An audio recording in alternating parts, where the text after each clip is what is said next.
Como continuación de la clase anterior, hoy profundizaremos un poco más en inferencia estadística, ahora viendo el segundo tema, que es prueba de hipótesis.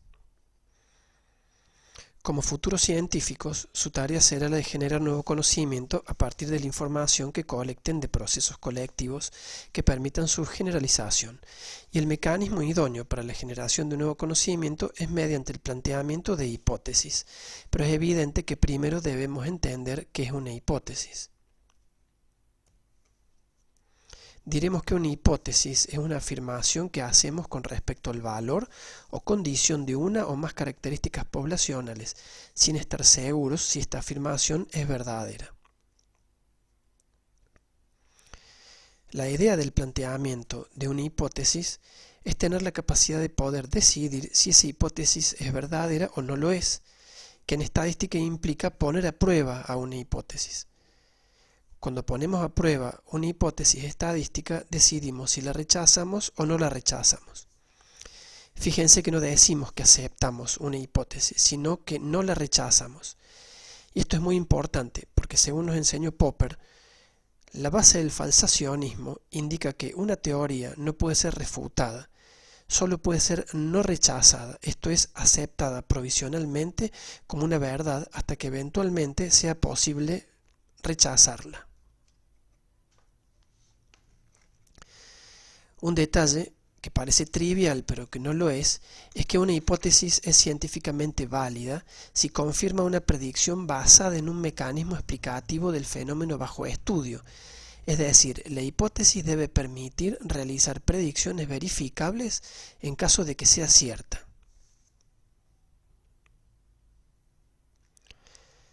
Pero como dijimos antes, para poder verificar una hipótesis y decidir si ésta es cierta o no, es decir, si no la rechazamos o la rechazamos, tendremos que seguir ciertos pasos. Lo primero que haremos será definir un enunciado al que denominaremos hipótesis nula. Decimos que esta hipótesis es nula porque siempre indica que no hay diferencia con algo, es decir, que la diferencia es nula. El siguiente paso es definir una hipótesis alternativa y que será la hipótesis válida si la hipótesis nula es errónea o falsa. Al planteamiento de la hipótesis nula y la hipótesis alternativa la denominaremos batería de hipótesis. Es importante mencionar que la batería de hipótesis debe contemplar todos los posibles resultados, es decir, que no puede haber terceras posibilidades. Si la hipótesis nula es falsa, no tiene que quedar otra opción de respuesta más que la hipótesis alternativa. Veamos un ejemplo. Supongamos que yo quiero probar que los alumnos de Bioestadística 1 tienen una altura promedio de 1,70 m y que esa altura promedio es la altura promedio para ese grupo etario. Para esto planteo una batería de hipótesis, donde la hipótesis nula dice que la altura promedio mu de los alumnos de este curso es igual a 170 centímetros. Contra la alternativa que dice que es diferente. Fíjense que la igualdad está en la hipótesis nula. Y fíjense que si yo logro rechazar la hipótesis nula, entonces solo tendré una respuesta. La altura de los alumnos no es igual a 170 centímetros. Un detalle muy importante en la investigación científica es que es fundamental que las hipótesis sean enunciadas antes de colectar los datos. Si enunciamos las hipótesis luego de haber tomado los datos, no podríamos hacer predicciones.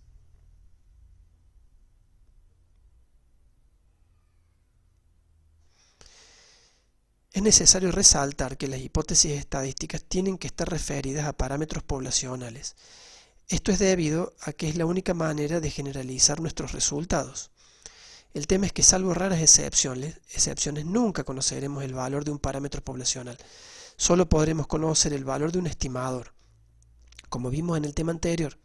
Pero como vimos en el tema anterior, también podemos tener cierta confianza de representar como una probabilidad de que un intervalo definido a partir de un estimador contenga el verdadero valor del parámetro buscado. En términos de los ejemplos de la altura que mencionamos antes, el mecanismo consistirá en que tomaremos una muestra aleatoria de nuestra población de interés, en este caso los alumnos de Bio 1, estimamos su media muestral y luego determinamos la probabilidad de que esa media muestral provenga de una población con media mu, de 170 centímetros en este caso, lo que implica que la hipótesis nula será verdadera. El proceso para poner a prueba una hipótesis consiste en una serie de pasos. Primero debemos especificar la distribución poblacional cuyo parámetro se desea poner a prueba. Luego, especificar la hipótesis. El tercer paso es determinar el nivel de significación y el tamaño de la muestra, y posteriormente elegir el estadístico para poner a prueba la hipótesis.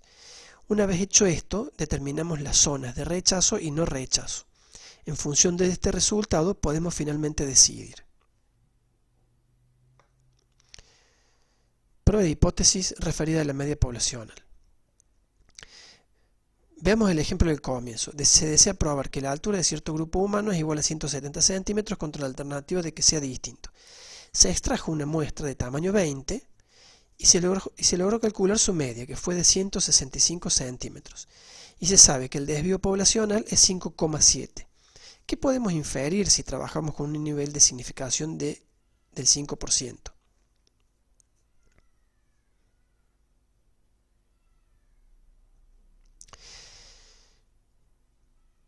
Siguiendo los pasos que indicamos antes, primero especificamos la distribución poblacional cuyo parámetro se desea poner a prueba. En este caso, decimos que la variable tiene distribución normal con media mu y varianza sigma cuadrado.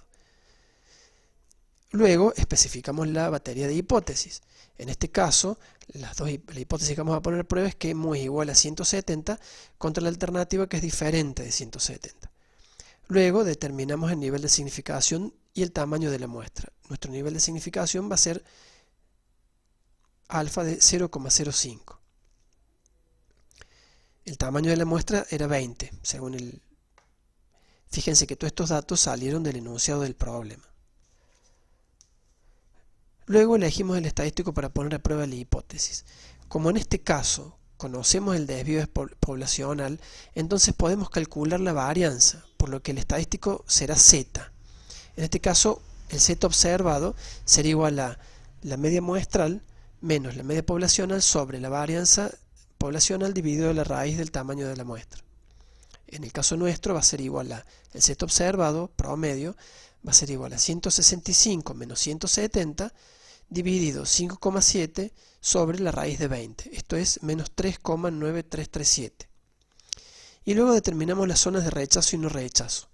Como la significación de alfa es bilateral, porque nos interesaba que fuera igual o diferente nada más, dividiremos el alfa en 2, es decir, el nivel de significación en 2. Un medio para cada lado, es decir, 0,25. La tabla de distribución normal tiene en su cuerpo probabilidades de confianza, no de significación. En este caso, la confianza será el complemento de la significación, es decir, 1 menos 0,25, es decir, 0,975. Esto nos permitirá encontrar el valor de z, el valor de z de tabla.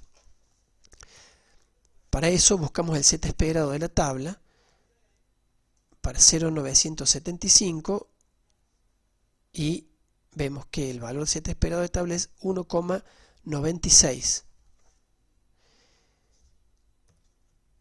Finalmente decidimos, como el valor absoluto de z observado es mayor que el valor de z esperado con una confianza del 95%, rechazamos la hipótesis nula de que la altura promedio de los alumnos de Bioestadística 1 sea 1,70 metros.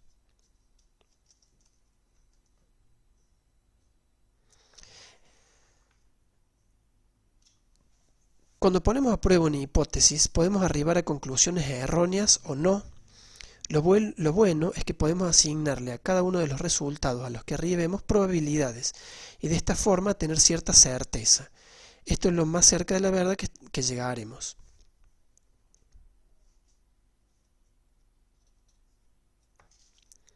Antes de tomar una muestra, reconocemos dos posibles estados de la hipótesis nula.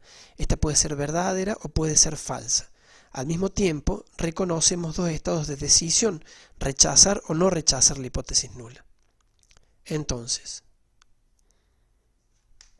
el primer error será rechazar la hipótesis nula, siendo esta verdadera.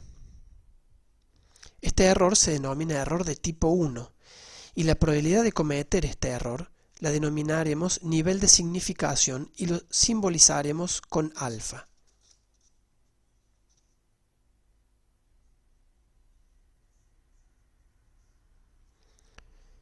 El segundo error es no rechazar la hipótesis nula, siendo esta falsa. A este error lo llamamos error de tipo 2 y lo simbolizaremos como beta.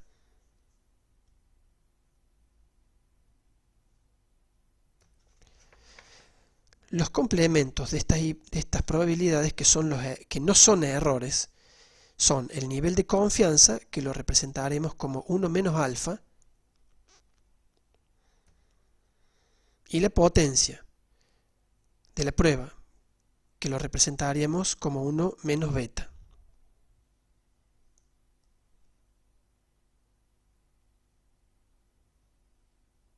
Lo podemos resumir en la siguiente tabla.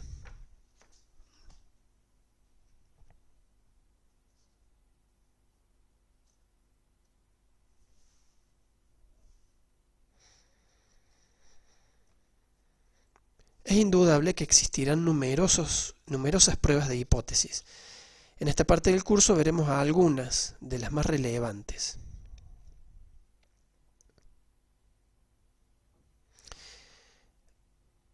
Antes debemos aclarar que las pruebas de hipótesis pueden ser bilaterales, es decir, que la probabilidad de rechazar la hipótesis nula estará de cada lado de la distribución, es decir, que sea igual o diferente.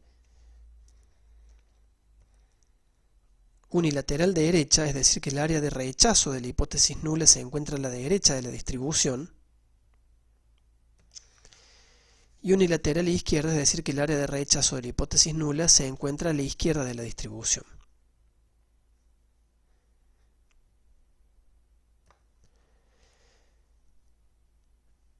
La prueba de hipótesis más sencilla es la que vimos recién, es la referida a la media poblacional de una distribución normal con varianza conocida. Para el caso bilateral, el estadístico será la distribución de la media muestral estandarizada, porque conocemos la varianza. El esperado se busca en la tabla de distribución normal. Si el valor absoluto del observado es menor o igual al z de tabla con una probabilidad de 1 menos alfa 2 sobre 2, no se rechaza la hipótesis nula. Si es mayor, se rechaza. Acuérdense que este es el z observado, que lo van a calcular a partir de sus datos, y este es el z que van a buscar de tabla. Si el valor absoluto de este z observado es menor al z, el valor absoluto es menor al z de tabla, no se rechaza. En caso contrario, sí. Unilateral derecha. Si el valor observado es menor o igual al z de tabla con una probabilidad de 1 menos alfa sobre 2, no se rechaza la hipótesis nula. Si es mayor, se rechaza. En este caso no trabajamos con el valor absoluto, sino con el valor. El signo nos importa. El siguiente es el unilateral izquierda. Si el valor observado es mayor o igual al menos z de tabla con una probabilidad de 1 menos alfa sobre 2, no se rechaza. Si es menor a menos z, se rechaza.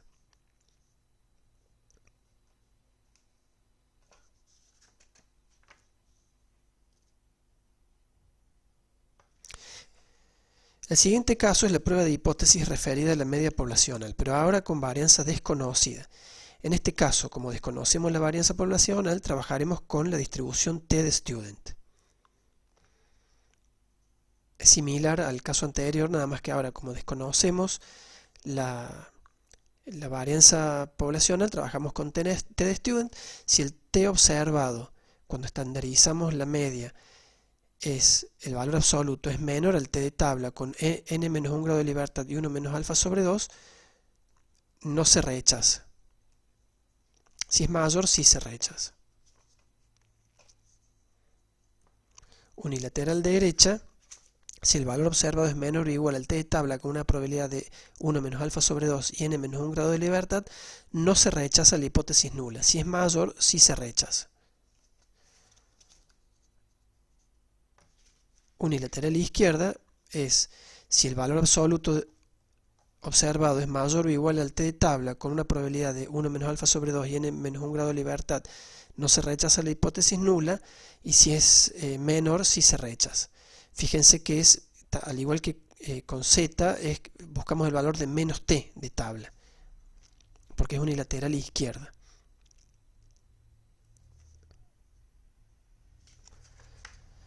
Veamos ahora la prueba de hipótesis referida a la varianza de una población. En este caso, como la varianza tiene distribución chi cuadrado, trabajaremos con esa distribución. La bilateral dice que si el valor observado se encuentra dentro del intervalo obtenido de la tabla de chi cuadrado entre n-1 y alfa sobre 2 y n-1 y 1 menos alfa sobre 2, no se rechaza.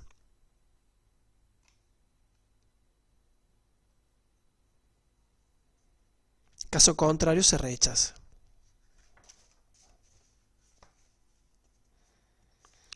Unilateral derecha indica que si el valor observado es menor o igual al obtenido de la tabla de chi cuadrado con n-1 y 1 menos alfa sobre 2, no se rechaza. Caso contrario, se rechaza.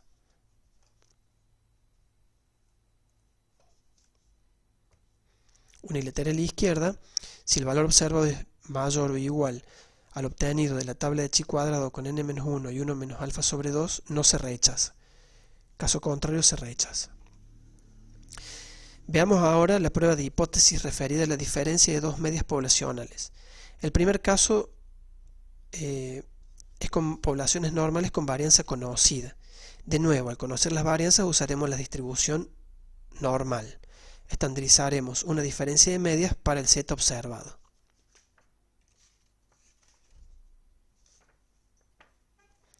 La regla de decisión será: si el valor absoluto de z observado es menor o igual al z de tabla con 1 menos alfa sobre 2 de probabilidad, no rechazaremos la hipótesis nula. Caso contrario, se rechaza.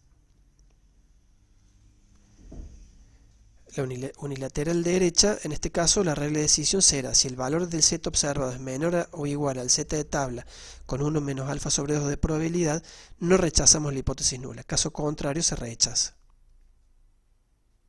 Unilateral izquierda, en este caso la regla de decisión será: si el valor de z observado es mayor o igual al z de tabla con 1 menos alfa sobre 2 de probabilidad, no rechazamos la hipótesis nula. Caso contrario, se rechaza. Acuérdense que en este caso también lo que vemos es, buscamos el valor de menos z en la tabla, porque es unilateral izquierda. En ambos casos es menos z.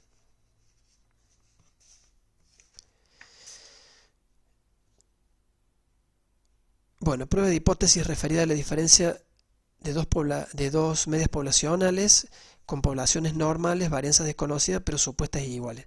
Nuevamente aquí, al desconocer la varianza poblacional, trabajaremos con la distribución t de student. En este caso, para el cálculo del t esperado se utiliza la varianza amalgamada que vimos en la clase pasada. El t observado, la regla de decisión para la bilateral será igual. Si el valor absoluto del t observado es menor o igual al t de tabla con n-1 y n1 más n2 menos 2 grados de libertad y 1 menos alfa sobre 2 de probabilidad, no rechazamos la hipótesis nula. Caso contrario, se rechaza. La unilateral derecha e izquierda, bueno, es el mismo caso que los anteriores. Si el t observado, en el caso de la derecha, si el t observado es menor al t de tabla, no se rechaza. Si es mayor, sí se rechaza. Y para la izquierda, si el valor del t observado es mayor al menos t, no se rechaza, y si es menor al menos t de tabla, se rechaza.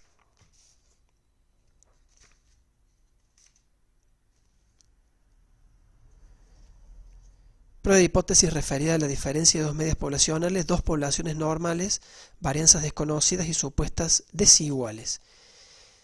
En el caso de varianzas desconocidas o supuestas desiguales, se buscan los valores de t1 con n1 grado de libertad y T2 con n-1 grado de libertad, si el valor observado es mayor al valor de T esperado, se rechaza. En este caso, tendremos que calcular no solo el T observado, de esta forma, sino también el T estimado. La regla de decisión es siempre igual. Si el valor del T observado es mayor al T esperado, se rechaza. Y finalmente, prueba de hipótesis para la igualdad de dos varianzas. En este caso, como el cociente de varianzas tiene distribución f, si el cociente de las varianzas observadas se encuentra dentro del intervalo de f esperado entre f con n1 y n2 y alfa sobre 2 y n1 y n2 y alfa sobre 2 y 1 menos alfa sobre 2, entonces no se rechaza. Caso contrario, se rechaza. Fíjense que acá, cuando buscamos en la tabla de distribución f, el extremo inferior lo buscamos con alfa sobre 2 y el extremo superior, el extremo derecho, lo buscamos con 1 menos alfa sobre 2 de probabilidad, pero siempre con los mismos grados de libertad.